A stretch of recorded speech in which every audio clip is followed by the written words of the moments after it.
Consideration paid for by the following.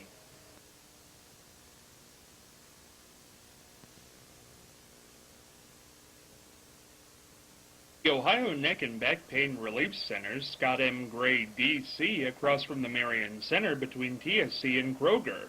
For further information, dial 740-386-6580. Also located on the net at goodbackbadback.com.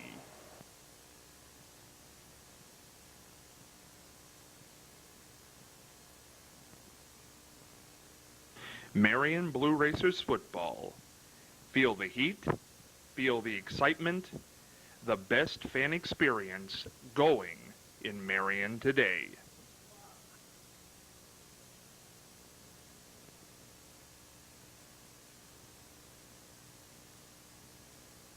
Perkins Family Restaurant and Bakery, located at 1197 Mount Vernon Avenue, right here in Marion. Open Monday through Saturday, 6 a.m. to 9 p.m., and Sunday, 7 a.m. to 9 p.m. Hey, stop into Perkins and take a look at the newly remodeled dining room. Perfect for that family get-together or that intimate get-together with friends.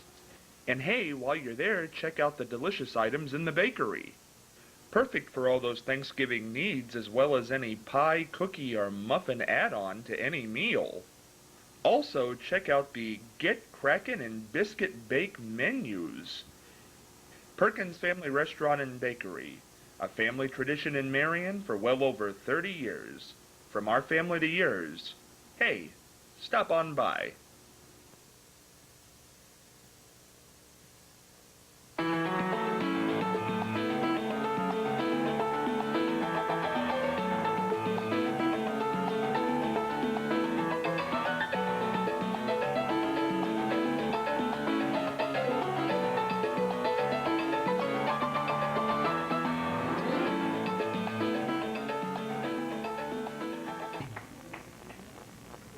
Hey, Scott Spears along with you on a Thursday edition of The Exchange. I'm sorry, I was kind of taken there. You'll hear it in a second. Yeah, that's great, yeah. See, this is what you get. We're broadcasting live from Perkins Family Restaurant and Bakery here at 1197 Mount Vernon Avenue. Birthdays are going on in the room just before us here. We've got clowns, our pal Dooley the Clown. We've got some of the Marion Blue Racers in here every Wednesday night through November. We're going to be here 5 to 8 p.m. And this is the kind of excitement you can come and see. Of course, Mary Ann and Charlie, myself, and guests like Lou Godfrey, who we're going to hear about in just a second. Yeah. This is going to be a good show, I think. We're going to get to Lou's books in just a second, but before we do that, let's get to Charlie Evers with fascinating facts. I wanted to mention that one of the largest stores in Marion is currently redoing its parking lot, and it was in really bad shape.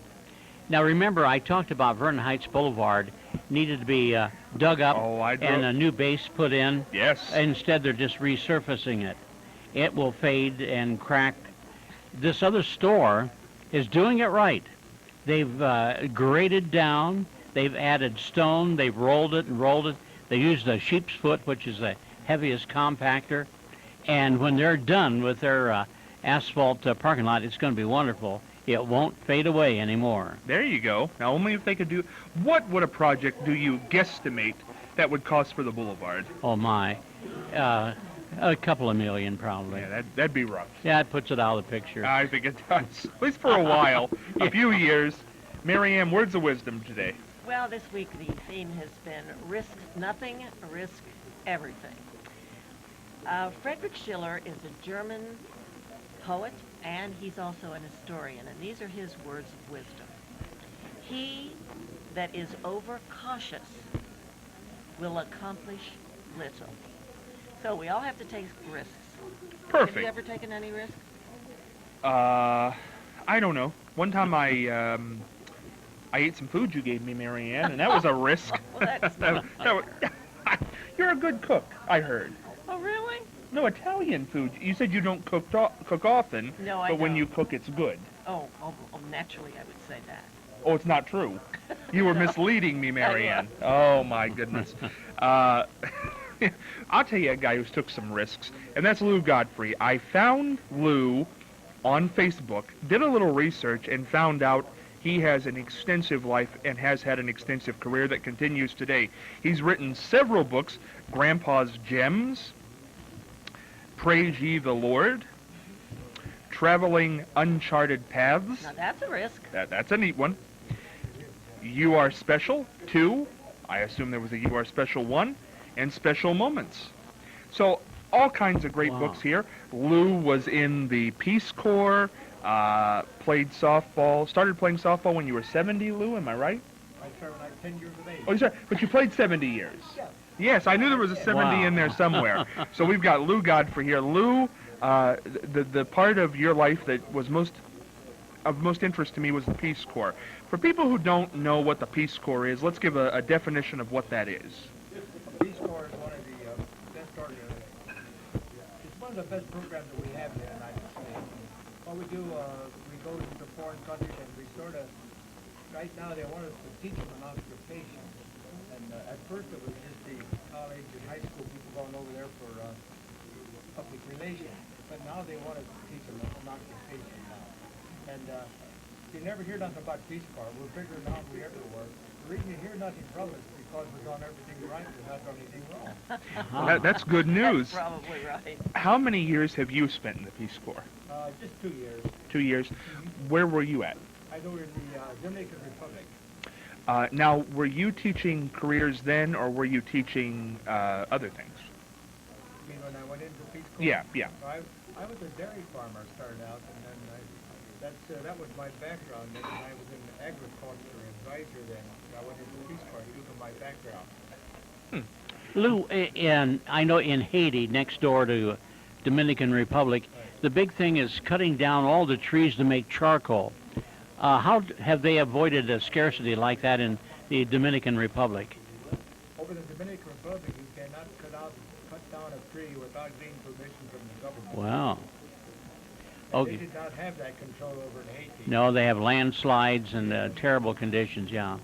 But most people don't realize how much charcoal is needed and used in cooking and heating. But that's true of these developing nations. They live for the day, and they don't look out for tomorrow. Right. Did you ever eat cassava? The cassava plant, I guess it grows everywhere. They make bread out of it. Oh. And tapioca.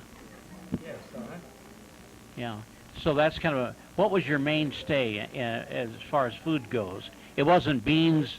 Yes, it was. Was it? Well, beans are good. I mean, they're healthy. Rice and Yeah. beans. Okay. Yeah. All right. Rice fills you up, and Yeah. they have a great big pot, and they would cook off their rice, and that would last them for several days. So what did you teach them to do? Okay, I was in agriculture, and I mostly with heifer projects. And I'd go around the island, and I would check the animals that they would be given away, make sure they were taking good care of them, and see if they need any help and so forth. You say that was in the heifer project? Yeah, right on. Oh, great. That's Richwood has a fundraiser every year for the heifer project. Oh, yeah, that's wonderful. Yeah. Well, the Peace Corps, I hadn't heard anything about it for so many years. I didn't think it was still in existence, but it obviously is. Right Still. on. We're in more countries now than we've ever been. And And we only go into the countries where they ask us to come. you never impose. That's right. That's a good idea. How many go in a group? How is the situation set up with the Peace Corps when you go in? When I went in, it was sort of an experiment program, and they had 6 married couples that went in at the same time. And I was 50 years of age when I went in, and they was trying to experiment to see if older people with an occupation and that were married and living together could serve together. And as it worked out, my wife and I, we were the only couple to finish. That's interesting. So that tells you how hard it was. How many couples were there? How many couples were there when you started? When I went in, Yeah. there's about there's just 6 couples in our experimental Right. program that we went in. Right. So why do you think you and your wife were able to stick it out when others weren't? I think one thing, we were born and raised in these Depression years, Yeah. and the things that we did in our childhood in the Depression years sort of all came back to us, and we just sort of felt right at home there because it was familiar to and it was interesting because it would bring back the memories of when we were youth. That had to be a big sacrifice, Lou, to leave, the culture of the United States where everything is available and go to a country where there's nothing available. I mean, it's a totally different kind of life. Yes, but we found out it wasn't too hard to slow down. It was a much slower pace that they I lived can in. imagine. We had more trouble coming back to America after our 2 years up, trying to speed up again. It was harder to make that adjustment coming back to America. Now, do you still have contact with some of the people that you worked with over there? Yes, occasionally. It's sort of wearing out now, but we still have contact now and then. What American item or thing that you had here in America, anything, did you miss the most when you were overseas? The thing we missed the most was communications. The communications, very little there when we were there, and we missed that tremendous. And also we missed our automobile. Yeah. Americans love automobiles. I bet that's Did you have electric 24 hours a day or not? Yes, we did. It wasn't good electric, but we were the only ones in our community that had electric. Our neighbors all around did not have it, so we were special. But my wife said she wasn't going to go if we didn't have electric. I can imagine that would be a rough way to go. What are the living conditions like as far as where, did you live in a house or was it a tent or? Okay. This had a concrete floor and it was a wood frame, one-story, small building. Didn't have any windows in it. It had wooden doors that would flop out for our windows. Wow. Do you have termites? Yes, but we had a tarantula though. Oh, Those a lot of those, yeah, yes. yeah. Yeah. Our first night there, we found one in our home. Yeah. We went there. We got there about dark in the evening, and we had flashlights, and then all we had to sleep on was the cots. So we had a flashlight going around, looking around, and we spotted that tarantula. What about the language? What kind of language? Was it the Hispanic Yeah, Spanish? Yes, they speak Spanish.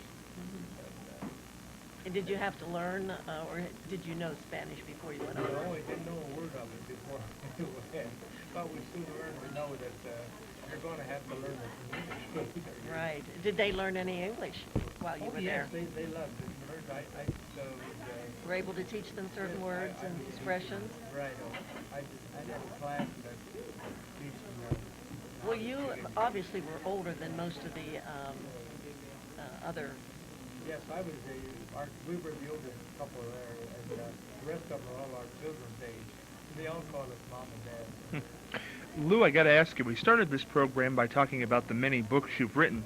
How many total have you written? See, I'm starting my ninth one now. And when did you start writing? How many years ago? I started when I was age 75, Scott. I remember Will Rogers. I don't remember him or not. One of his movies was Life Begins at 50, Well, life began at 75 for me. I started to write. Wow. If somebody would like, let's get this, if somebody would like a copy of one of your books, how can they obtain a copy? You go down for Sandusky at that corner store there, right across from the courthouse there in Sandusky. They handle all the books in there, and you can always get one in there. Perfect. What would you say is the theme of your books? What can people expect if they pick up a book?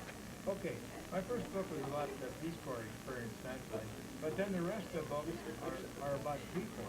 They're about friends and people I live with. And my next book, the last one I'm going to write, is going to be about service people. I think that's a story that needs to be told a lot about local veterans. Their story needs to be told more than what's being told. So many people in this society, Lou, are age conscious. You say life begins at 75. Why did life begin at 75 for you, this career of book writing and just living a good life? Well, that's when I wrote my first book, and I wasn't going to write that, but I had a good friend that said, you should tell your story about Peace Corps. I said, well, I'm not a writer. He said, well, you just write down what your thoughts and just start writing it down. And that's what I did, and first thing you know, hey, We started this interview, I said there was a 70 in there somewhere. You played softball for 70 years.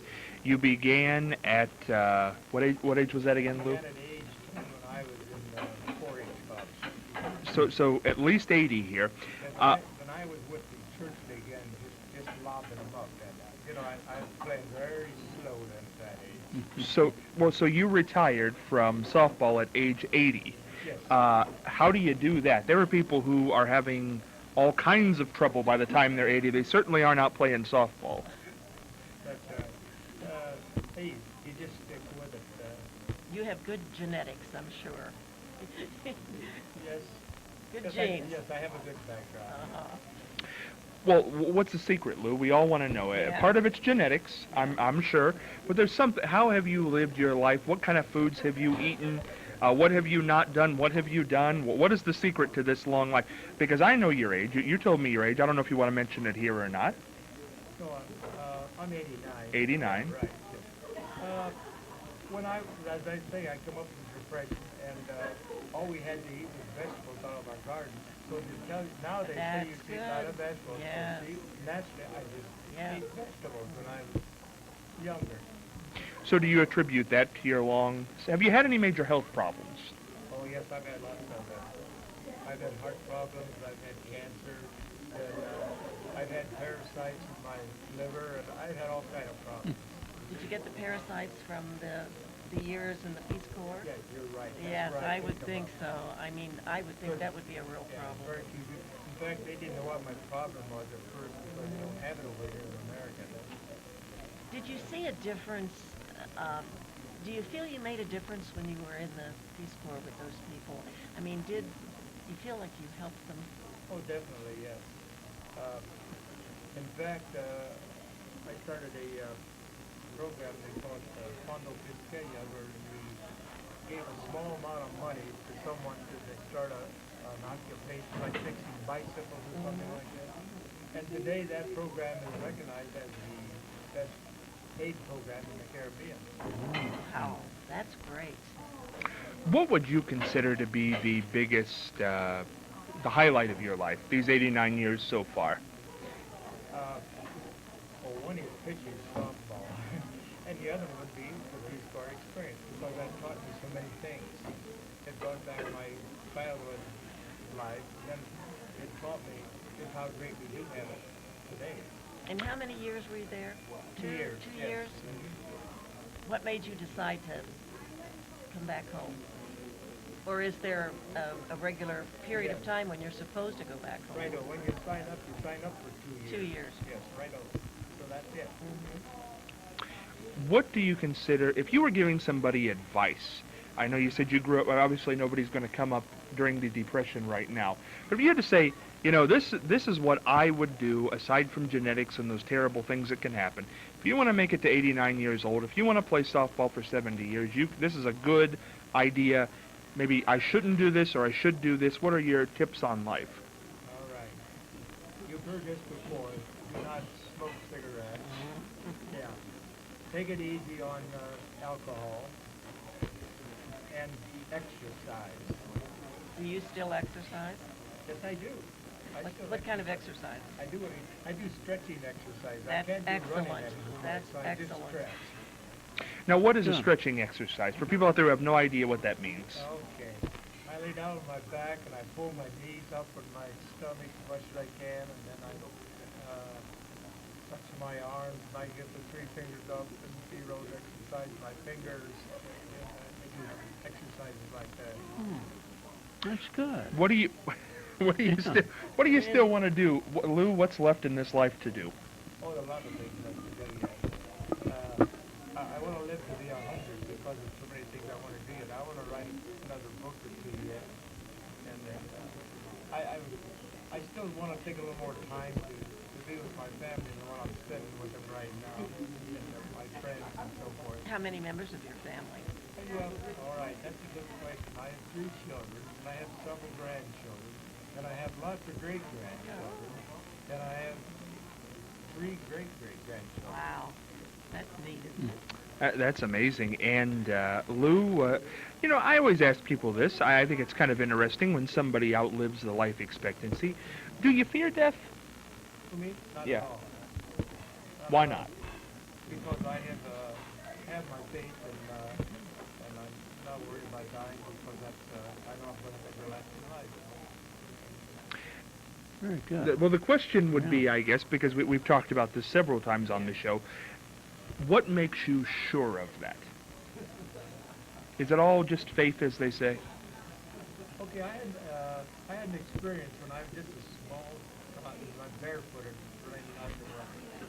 And I was looking up to the sky and the clouds, and I wondered how far it was up there. And all at once, I felt I was there.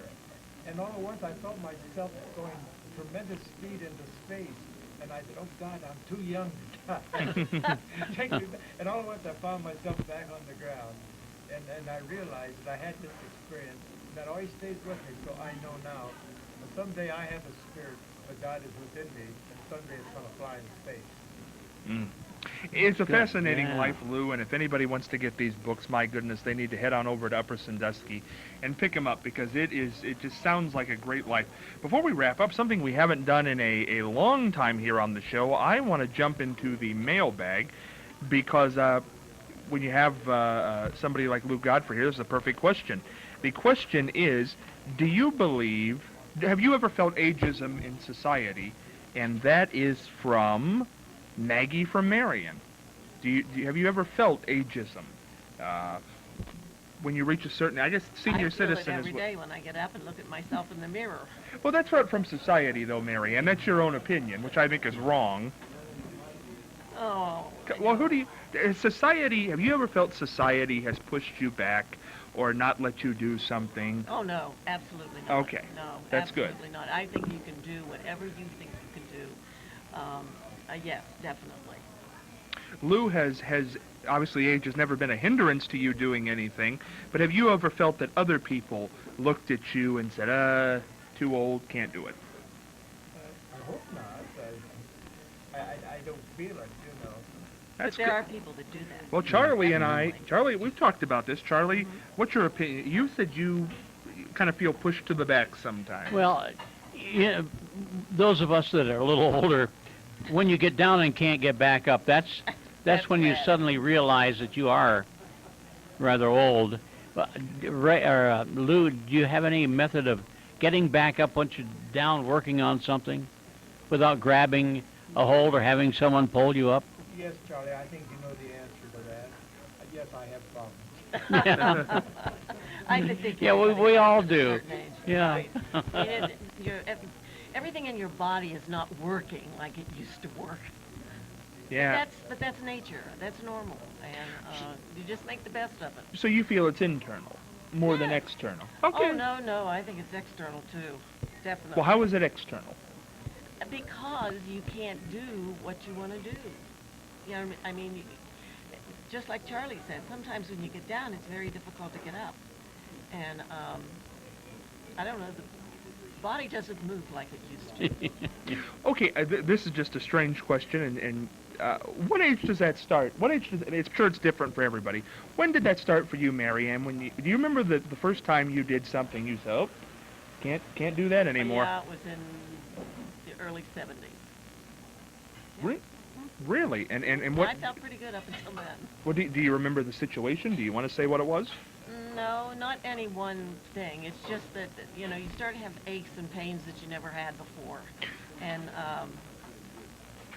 that's when I noticed it. Lou, at 89, do you remember, obviously playing softball till you were 80, do you remember the first time when you said, ooh, can't do that anymore? Would be 80, but when I Why did you stop? stopped, Softball. it's at 80. 80? Yes. Yeah, but why did you do that? Why? Yeah. Because I couldn't play anymore. Okay, I understand. Couldn't run anymore. Couldn't run anymore. Okay.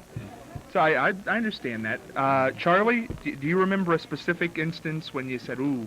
No, I can still bicycle. I have no trouble bicycling. Mhm. And I always And figure that's as good long for as you. I can bicycle, That's good for you. as long as I don't fall off, which I did once and couldn't get back up. And to have people help you lift up, you feel so humble. Oh, my. 1 minute left. You know what? I want to. We've never talked about this on the show, but I think it's a good time to talk about it, even with a minute left. And I'm sure you could talk forever about this. A few years ago, it was pretty well publicized. You had some bypass surgery. Was that a humbling experience? Was that scary? Was that what was No, that? it wasn't really scary. I never had a pain before or after. So, but yet you had, when you have bypass surgery, you got to hold a pillow to your chest so you don't break, what they sawed apart. And How's that changed your life? I, and Cecil Ayler did an interview Yeah. on that one time at the That's hospital. right, yeah. I remember that. But it slows you down a little bit. But I suppose mentally it could get to you. Like, when's it going to wear out? When are all the bypasses, the stents, and all this going to give up? You just hope it doesn't happen. That's right. Well, Lou, it's been wonderful to have you on today. What a magnificent, wonderful life. And we're going to come back on Friday. We've got Ben Cornelius coming up, performing live. It's going to be a lot of fun. See you tomorrow.